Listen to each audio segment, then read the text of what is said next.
AIM-listed Ariana Resources says it's on target to beat its most recent forecast for gold production for the full year from its Kızıltepe mine in Turkey.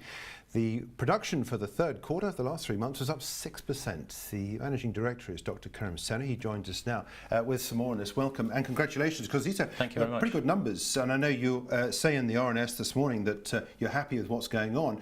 Give a little bit more depth as to what it is you're presenting to investors now. So basically, we've demonstrated record quarter-on-quarter performance since startup back in March of last year. We've demonstrated continuous improvement operationally.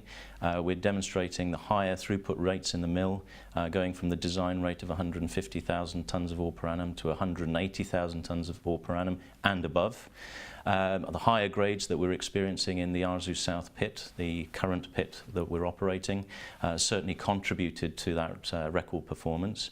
We're on track to beat the target that we established earlier this year of 20,000 ounces, and we're substantially on target to beat it. With record performance in this last quarter of 7,588 ounces of gold. Yeah, what sort of confidence do you have that this recovery rates are better than expected? Is it just some sort of geographical or geological anomaly, or is it something you're able to carry through? It's not just a geological anomaly, sort of transient phenomena that we're experiencing. We're already aware that we're going to encounter higher grades in this part of the ore body. So there's a combination of factors, in fact. The number one thing is that the grade is just generally higher, but it's higher than even our own expectation by a margin. Plus, we're encountering more gold in the vicinity through subsidiary structures that sit and flank the primary mineralisation in Arzu South. And in addition to that, the higher recovery rates through the processing facility. So the design rate was expecting maybe 87% gold recovery. We're getting well over 90, and in fact we've been achieving 95% for a large part of the operational history. In terms of some of the other aspects of what's going on, we know the backdrop in Turkey, which is where the asset is based, the currency has fallen quite considerably. This, I guess, has played into your hands as well. It has been favourable to us. I think that there will be a correction because Turkish inflation is also rising.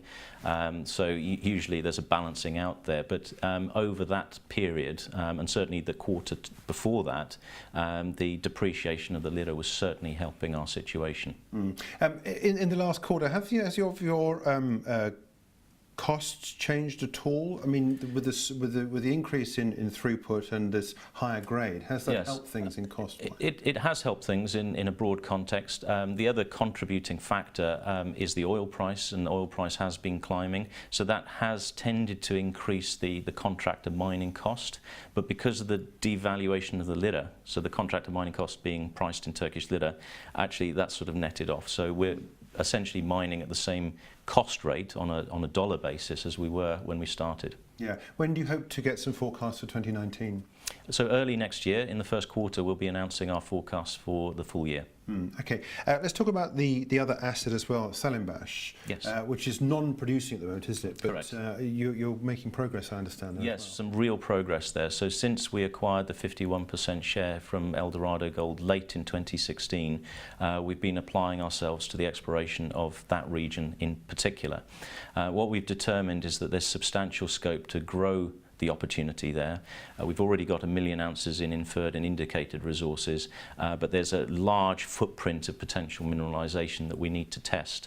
And back in June we established a JORC exploration target in some of those areas that demonstrates that this could be a multi-million ounce opportunity. So we're currently waiting for forestry permit applications to be approved, and that's going very well at this stage. So by early next year we expect to be able to pull the trigger on a drilling program at Salimbaş. So by Q2 we're expecting to be drilling. And this, like Kızıltepe, is just gold? Well, actually, it's much more complex than that. Complex in a good way. So it's gold, silver at Salimbaş itself, virtually no other metals. But at Ardalı, down the valley, it's gold, copper, molybdenum, silver, and the other base metals as well. So how are you going to deal with all that when it comes to that? Because I mean, a company that's set up to produce precious metals, how do you also deal with the base metal side of the business? Well, that's entirely a mineral processing issue, and we have to do further metallurgical test work to demonstrate whether the Ardalı porphyry itself is mineable, and it's early days yet. We've certainly demonstrated that metallurgically Salimbaş itself, so the gold-silver part of the ore body, is not problematic at all. Yeah, you've got a drill project, I believe, starting second quarter, you say? Second quarter, yes, what we're planning for next year, initial 2,000 metres of RC drilling on Sullenbush. And that'll be paid for how? Through operational cash flow that we're achieving out of Kızıltepe. Right, okay. Let's take a look at the share price. Yes. Before we went to air on this, we were talking about, you were saying about the disappointment, the fact that it doesn't really represent what's going on at the company. What is priced in? I mean, what do we take away from this at 1.3 pence when you're producing as much gold as you are with silver credits, of course it has to be said. That's correct. And you've got the outlook as well for this other asset. Mm-hmm. I don't think our situation is unique. That the rest of the junior mining sector, particularly in gold, I think is suffering equally, if not worse. The gold price is certainly an influence on that. I think that there are obviously broader market concerns across the markets generally and the state that they're in. So I think there are a combination of factors that unfortunately are depressing the share price, but it doesn't represent the fundamentals of the business at all, because we're a profitable operation through our joint venture at Kızıltepe. We've got substantial growth potential in the pipeline through projects like Sullenbush and all the other opportunities that we have available to us in Turkey. What are your financials like? Are you borrowing very much? Do you have much debt on the balance sheet? So not within Ariana itself, so at group level that's not the case. There's no debt there really. But at the joint venture level, we're about 40% repaid on the $33 million credit facility that we had through Türkiye Finans Bankası to build the mine at Kızıltepe. So with that remaining 60% of the $33 million is due to be repaid between now and April 2020. We haven't missed a payment. The operation is throwing off sufficient cash to be able to make those debt repayments and indeed refund original loans that we made and our joint venture partners, Procia, had made into the joint venture. So we're receiving cash flow effectively. Where do you see yourself in 6 months from now? So it's another 6 months down the track. Again, we'll be mining a fairly high-grade part of the ore body at Kızıltepe.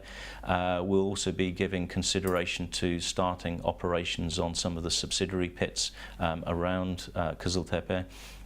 There's further work that we're doing on the parallel project at Tavşan, so we'll be able to provide the market with lots of updates on both production and development and the growth within the pipeline. Good, well, we look forward to those when they happen. But, thank you very much. Kerim, in the meantime, thanks indeed for joining us. That's Dr. Kerim Sener. He's the Managing Director of Ariana Resources.